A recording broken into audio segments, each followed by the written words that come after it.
വിജയിച്ച് കേന്ദ്രമന്ത്രിയായ ആളുകൾ ഒരാവശ്യം വന്നപ്പോൾ ഈ നാട്ടിൽ, ഈ രാജ്യത്ത്, നരേന്ദ്രമോദിയുടെ ഭരണത്തിന് കീഴിൽ, ഡബിൾ എഞ്ചിൻ സർക്കാരിന് കീഴിൽ പാവപ്പെട്ട 2 കന്യാസ്ത്രീകൾക്ക് നീതി നിഷേധമുണ്ടായപ്പോൾ, അന്യായമായി അവർ തുറങ്കിലടയ്ക്കപ്പെട്ടപ്പോൾ ഈ നാട്ടിലെ ജനങ്ങളുടെ വോട്ട് നേടി വിജയിച്ച ആ BJPയുടെ പ്രതിനിധിയൊന്നും ഒരു വാക്ക് മിണ്ടിയില്ല എന്ന് പറയുമ്പോൾ ഇവരുടെയൊക്കെ യഥാർത്ഥ സ്വഭാവം എന്താണ്, ഇവരുടെ തനിനിറം എന്താണ് എന്ന് ഇതിനോടകം തന്നെ കേരളവും രാജ്യവും ഒക്കെ തിരിച്ചറിഞ്ഞിരിക്കുകയാണ്.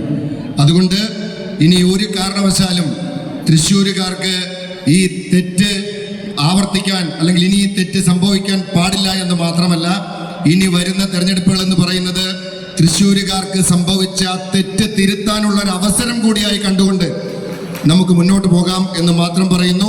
ഈ പരിപാടി ഇവിടെ പ്രൗഢഗംഭീരമായി സംഘടിപ്പിക്കാൻ മുൻകൈയെടുത്ത ജില്ലാ കോൺഗ്രസ് കമ്മിറ്റിയുടെ അധ്യക്ഷനും സഹപ്രവർത്തകരും ഇവിടെ എത്തിച്ചേർന്ന നിങ്ങൾ എല്ലാവരെയും ഒരിക്കൽ കൂടി അഭിവാദ്യം ചെയ്തുകൊണ്ട് നിർത്തുന്നു. നിങ്ങൾക്ക് നമസ്കാരം. ജയ് ഹിന്ദ്, ജയ് കോൺഗ്രസ്.